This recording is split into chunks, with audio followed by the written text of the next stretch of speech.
Hello दोस्तों, कैसे हैं आप सभी का स्वागत है आपके अपने चैनल RNVIS एकेडमी में। आज का दिन बहुत ही महत्वपूर्ण है। आज हमारे दो महापुरुष महात्मा गांधी जी और लाल बहादुर शास्त्री जी की जयंती है। तो आज का दिन इसलिए खास है कि इन दो महापुरुषों की जयंती, इन लोगों ने क्या योगदान दिया है, इन सारी चीज़ों को आज हम देखेंगे। इनके द्वारा क्या क्या विचार दिए गए हैं, क्या वर्तमान में ये क्यों प्रासंगिक हैं, इन सारी चीज़ों पे हम बात करेंगे। तो यदि चैनल पे आप नए हो तो चैनल को लाइक करिए, सब्सक्राइब करिए, शेयर करिए। तो आइए सबसे पहले हम बात करते हैं महात्मा गांधी, देश के राष्ट्रपिता, जिनको राष्ट्रपिता की जो उपाधि थी सुभाष चंद्र बोस के द्वारा दी गई थी। तो गांधी जी का जो जन्म है वो 2 अक्टूबर 1869 को पोरबंदर में हुआ। इनकी जो मृत्यु थी 30 जनवरी 1948 को हुई। आप सभी को पता है नाथूराम गोडसे के द्वारा इनकी हत्या कर दी गई थी, गोली चला दी गई थी।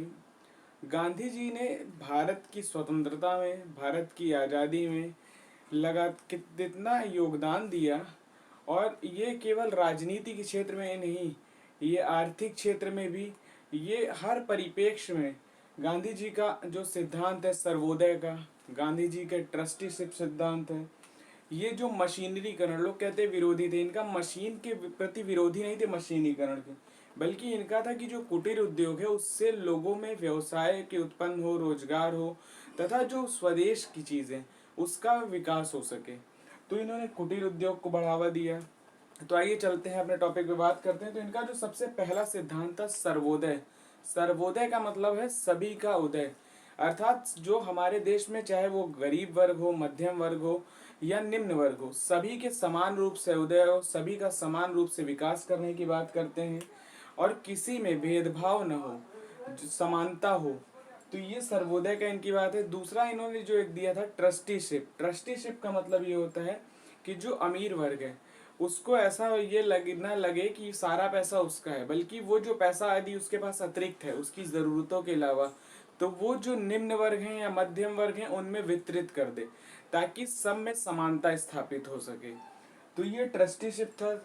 यदि अगली हम चर्चा करें कुटीर उद्योग पे, तो कुटीर उद्योग को जो वर्तमान में आधुनिकीकरण हो रहा है वो तो अच्छी बात है, लेकिन जो उससे जो एम्प्लॉयमेंट कम हो रहा, तो गांधी जी उसी चीज के विरोधी थे कि जो रोगो व्यवसाय है, रोजगार कम हो रहा, भुखमरी जैसी स्थिति है वो ना आने पाए, इसलिए वो कुटीर उद्योग को बढ़ावा देना तथा साथ ही जो स्वदेशी विदेशी चीजों का बहिष्कार कर स्वदेशी जो खादी के वस्तुएं हैं, खादी के कपड़े हैं, उनका महत्व को बढ़ाने की बात करते थे। ताकि हमारे भारत में ही जो, जैसे आप पश्चिम बंगाल में देखिए कुटीर उद्योग लगा हुआ है, बड़े स्तर पे काम करता है, उससे उसने कितने लाखों लोगों के रोजगार ये दिया हुआ है, वहाँ की इकोनॉमी उसी से चल रही। तो ये सारी चीज़ों को बढ़ावा देने के लिए कुटीर उद्योग पे बात की है। सर्वधर्म संभाव का मतलब होता है कि अपने धर्म के साथ साथ दूसरे की धर्म, जैसे सहिष्णुता जिसको बोलते हैं, अपने धर्म को सुने और दूसरे के धर्म की बातों को भी समझ सके। धर्म सर्व संभाव, यानी सामने वाले के धर्म की भी हम बात सुन पाएं और अपने धर्म की बात कह पाएं, यानी सभी धर्मों के समान प्रकार से उत्थान की बात करते हैं। ठीक, ये कुछ उनके महत्वपूर्ण सिद्धांत थे। इसको हम एक एक लाइन में लिखे। वैसे ये अगर आपको हम एलिब्रेट करें तो एक एक क्लास ही लगभग एक एक 1.5 घंटे के एक टॉपिक पे है। आपको सिर्फ समझाने के पॉइंट ऑफ व्यू से इसको बताया गया है। क्योंकि आज गांधी जी का जन्म दिवस है तो उनके सारे सिद्धांतों पे चर्चा भी हमें करनी है। यदि उनके अब हम आंदोलनों पे चर्चा करें तो आपको पता होगा जब गांधी जी वह दक्षिण अफ्रीका से लौटे 1915 में, तो ये भारत को समझने के लिए भारत भ्रमण किए। क्या किए? भारत भ्रमण। तो इसी के क्रम में इन्होंने जब ये बिहार पहुंचे, आपको पता होगा श्री राम शुक्ल जो इनको चंपारण आंदोलन में आमंत्रित किए कि आप यहाँ आइए, यहाँ की समस्याओं को सुनिए। तो चंपारण जो आंदोलन सबसे पहला गांधी जी का जो भारत में आंदोलन हुआ था वो चंपारण हुआ था 1917 में। कब हुआ था? चंपारण नील की खेती को लेके हुआ था। ठीक, इन्होंने जो अंग्रेज जिनसे वसूली शोषण कर रहे थे उसके खिलाफ, और गांधी जी की इस आंदोलन में विजय भी हुई थी। ठीक, अगला इनका जो था खेड़ा आंदोलन हुआ था 1918 में हुआ था। अहमदाबाद मिल को जो लेके हुआ था। यहाँ पे क्या हुआ था जो वहाँ पे एक प्लेग फैल गया था, और उसके बाद भी अंग्रेज जो है वसूली को दोगुना कर रहे थे कि वसूली बढ़ा के ली जाए। तो उसी के परिप्रेक्ष्य में इस आंदोलन हुआ, और ये आंदोलन भी गांधी जी का एक सफल आंदोलन। और आप देखिए धीरे धीरे गांधी जी की जो राजनीति है वो कैसे धीरे धीरे मुखर होती चली जा रही है। और इस समय तक ये स्थिति आ गई थी, जब दो आंदोलन सफल हुए तो पूरा भारत गांधी जी के साथ खड़ा था। उसी के क्रम में जब जलियांवाला बाग हत्याकांड हुआ, आपको पता होगा 1919 में, साथ ही उसी समय रोलेट एक्ट आया था, बिना अपील, बिना दलील और बिना वकील का जो कानून था, किसी को भी शंका के आधार पर गिरफ्तार कर दिया जाता था। तो इसमें इन्होंने क्या किया, इस सारी चीजों के विरोध में एक इन्होंने असहयोग आंदोलन निकाला। ये आंदोलन अहिंसक था, पहला ऐसा आंदोलन था जिसमें मुस्लिम और हिंदू वर्ग दोनों ने एक साथ बढ़ चढ़ कर भाग लिया। इसलिए इसमें भाग लिया था क्योंकि मुस्लिमों को पहले लगता था इनके साथ हैं, लेकिन जब आपको पता होगा, जब श्रीलंका जब तुर्की में मुस्तफ़ा कमाल पाशा को जब अंग्रेजों ने उसके पद से हटाया और वहां पे अपने शासन को स्थापित करने का प्लान किया, तो इनको लग गया कि ये मुस्लिम वर्ग के भी साथ नहीं है, हिंदू वर्ग के साथ भी नहीं है। तो हमारे जो हिंदू वर्ग भाई हैं, मुस्लिम वर्ग के भाई लोग हैं, सभी लोगों ने मिलकर इस आंदोलन में सहयोग दिया। इसमें महिलाओं ने बढ़ चढ़कर हिस्सा लिया। जो बच्चे पढ़ते थे उस समय उन्होंने स्कूल का बहिष्कार किया, जो वकील वकालत करते थे वकालत छोड़ दिया, अपनी लोगों ने नौकरी छोड़कर एक साथ इस आंदोलन में खड़े हुए। और आपको पता होगा वर्ष 2004 2000 1900 जो 22 था, जब चौरी चौरा की घटना हुई थी 5 फरवरी, कहीं कहीं कहीं 4 फरवरी भी दिया है, तो 4 फरवरी 1922 में इन लोगों ने गोरखपुर में पुलिस थाने को जला दिया था, जिसमें 21 सिपाहियों की मौत हो गई थी। तो गांधी जी उस समय बारदोली गुजरात में थे। वहां पर इनको जब ये चीज खबर हुई, तो जब ये लौटे तो इन्होंने इस आंदोलन को स्थगित कर दिया। सोचिए 2 वर्ष तक लगातार ये आंदोलन चल रहा, हर व्यक्ति अपना काम छोड़ा, हर तरीके से लोग सहयोग किए, लेकिन जब अहिंसा हो गई तो गांधी जी ने इस चीज को तुरंत तत्काल प्रभाव से रोक दिया। गांधी जी जो है ट्राई एंड एरर पॉलिसी और इन पे वर्क करते थे। ठीक, गांधी जी ने आंदोलनों को ज्यादा लंबा अहिंसक नहीं बनाने दिया, किसी भी तरीके से हिंसा ना होने पाए, अहिंसक रूप से आंदोलन चले, हिंसा के पूर्ण विरोधी थे गांधी जी। ठीक, तो अगला जो इनका आंदोलन, ये एक हमने चर्चा की, अगला इनका 1930 में एक हुआ था सविनय अवज्ञा आंदोलन। ठीक, सविनय अवज्ञा आंदोलन 1930 में हुआ था, आपको पता होगा वर्ष 1930 में। इसमें भी बड़ी संख्या में लोग इकट्ठा हुए। क्यों इसमें जो 1930 का आंदोलन, 5 मार्च 1931 को गांधी इरविन समझौता था हुआ कि हम आपके बंदियों को छोड़ देंगे, सारी चीज कर देंगे, भारत के परिप्रेक्ष्य में बात कही गई। तो इस वाले आंदोलन में जब ये आंदोलन मांग नहीं पूरी हुई तो गांधी जी धीरे धीरे उग्र होते चले गए।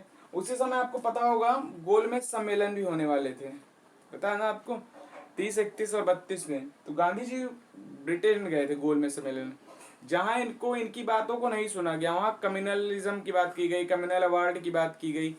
और दूसरी चीज की ये कहा गया, जैसे आपको पता होगा वर्ष 1900 जब 1909 में सांप्रदायिक वो आया था कि सांप्रदायिक रूप से निर्वाचन होगा, तो गांधी जी उसके खिलाफ थे।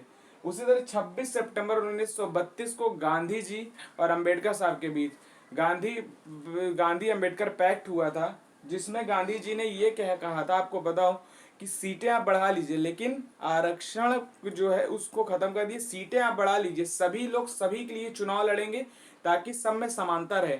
कोई एक वर्ग किसी एक वर्ग के लिए लड़ेगा तो लोगों में वैमनस्यता फैलेगी। कितनी बड़ी बात कही थी गांधी जी ने। तो उस चीजों को देखते हुए अंबेडकर साहब ने इनकी बातों को माना।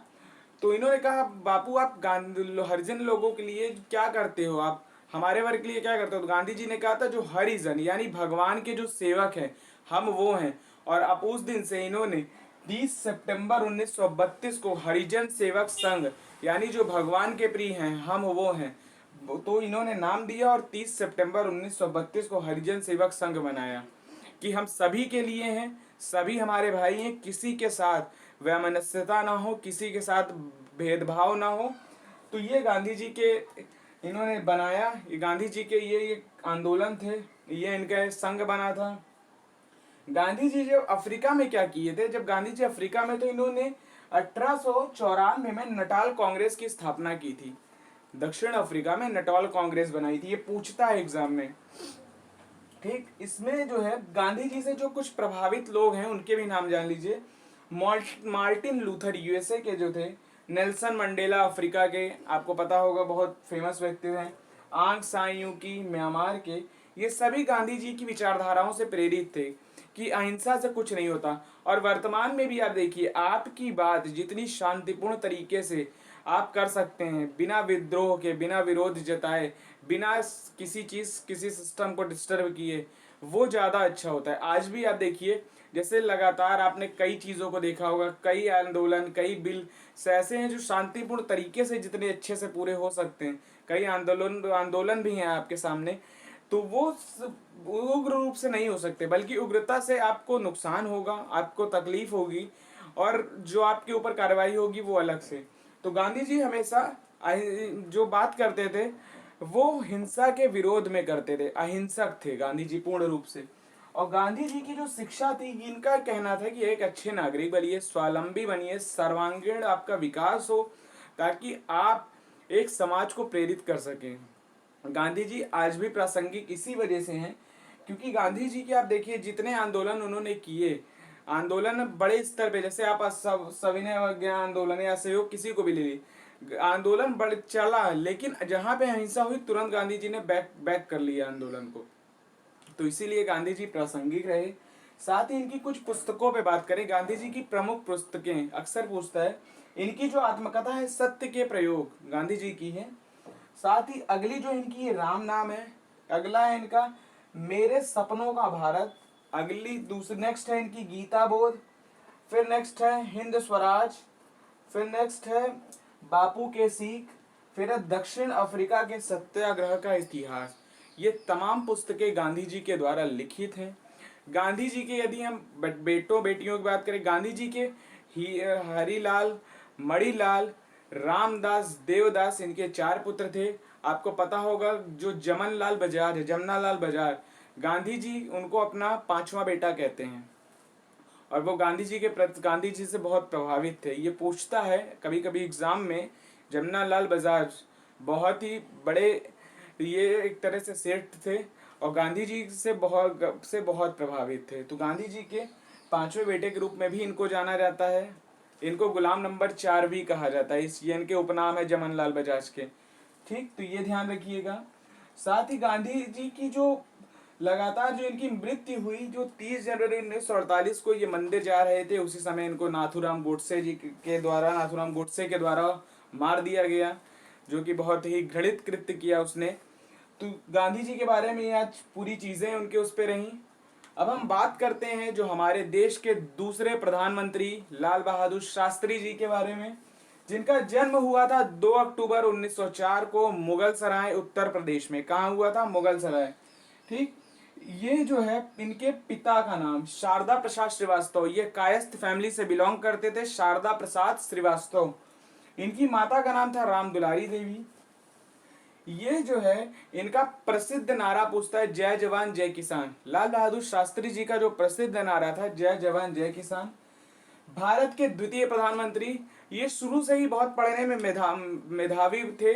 तो लगभग कक्षा 10 10 वर्ष की उम्र में ही क्लास 6 इन्होंने उत्तीर्ण किया। क्या किया था? कक्षा 6 की क्लास को जब मात्र 10 वर्ष की उम्र थी तभी इन्होंने उत्तीर्ण कर लिया। साथ ही ये जो है गांधी जी से बहुत प्रभावित थे। गांधी जी के असहयोग आंदोलन में लोगों को कहा कि आइए इसका हिस्सा बनिए, बड़ी संख्या में लोग हिस्सा भी बने। उसके लिए इनको 1921 में ये लगभग 7 वर्ष के लिए जेल भी गए थे लाल बहादुर शास्त्री जी। लेकिन फिर इनका राजनीतिक कैरियर शुरू होता है। ये जो है 1937 में विधानसभा के सदस्य चुने जाते हैं। साथ ही 1947 में यूपी मंत्रिमंडल के मंत्री रहते हैं। 1951 में ये रेलवे यातायात के मंत्री रहते हैं। ठीक, क्या रहते हैं? रेल यातायात के मंत्री रहते हैं। उस समय आपको पता है होना चाहिए, एक दक्षिण भारत में जगह पड़ता है अरियल, वहां पे एक रेल दुर्घटना हुई थी। क्या हुई थी? अरियल में, ये ध्यान रखिएगा, पूछता है, अरियल में रेल दुर्घटना हुई थी जिसमें काफी लोग हताहत हुए। तो शास्त्री जी अपने को स्वयं को दोषी मानते हुए इस पद से इस्तीफा दे दिए। सोचिए, रेल मंत्री थे और उस पद से इन्होंने इस्तीफा दे दिया। कब दे दिया? 1955 में। 51 में इन्हें मिला था पद, 1955 में इन्होंने इस्तीफा दे दिया। क्यों? क्योंकि वहां कुछ लोग हताहत हो गए थे। इन्होंने इस्तीफा दे दिया और ये वर्ष 1957 में इलाहाबाद से जो संसदीय थे संसद चुने गए थे। इलाहाबाद से 1957 में चुने गए थे। साथ ही इन्हें वाणिज्य मंत्री भी फिर बाद में दोबारा बने। तो ये थे लाल बहादुर शास्त्री के बारे में। इनका जो मृत्यु हुई थी 11 जनवरी, कब हुई थी? 11 जनवरी 1966 को ताशकंद उज्बेकिस्तान में हुई थी। बहुत योग्य प्रधानमंत्री थे ये। इन्होंने कहा, इनके कुछ विचार हैं, आप सुनिएगा, बहुत अच्छे। जाति व्यवस्था के खिलाफ थे, इसलिए पता चलता है। आप सोचिए, लाल बहादुर शास्त्री, इन्होंने जो अपनी वर्ण था श्रीवास्तव, जो इनकी जाति थी उसको हटाया और ये जाति व्यवस्था के लगातार खिलाफ थे। सबसे अच्छा उदाहरण यही है। अगला इन्होंने कहा, विपरीत परिस्थितियों के दौरान जिम्मेदारी लेना। विपरीत परिस्थिति में जिम्मेदारी लेना, जैसे रेल का हादसा हुआ तो उसमें स्वयं को जिम्मेदारी लेके इस्तीफा दे दिया।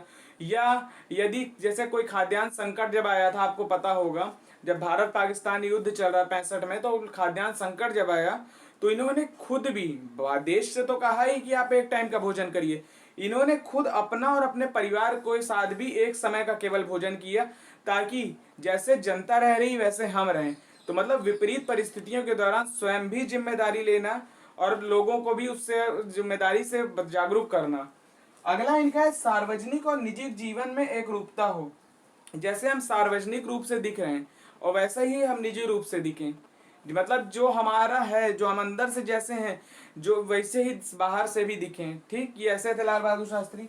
ये नैतिकता पर बने रहने की बात करते हैं कि मानवता हो, सादगी हो, नैतिक बने रहना। एक बहुत अच्छी बात बताएं इसमें। एक बार की बात है, लाल बहादुर शास्त्री जी के बेटे ने इनकी जो सरकारी गाड़ी थी उसका यूज किया था।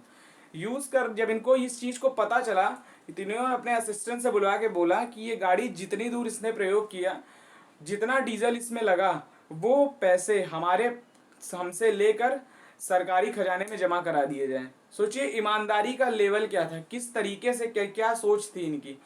उस समय जिस परिस्थिति में ये प्रधानमंत्री बने, भारत में खाद्यान्न संकट जैसी कितनी स्थिति थी, उस समय देश को चलाना एक बहुत बड़ी चुनौती थी और बहुत ही योग्य प्रधानमंत्री के रूप में इनको गिना जाता है। लाल बहादुर शास्त्री जी भारत के दूसरे प्रधानमंत्री थे।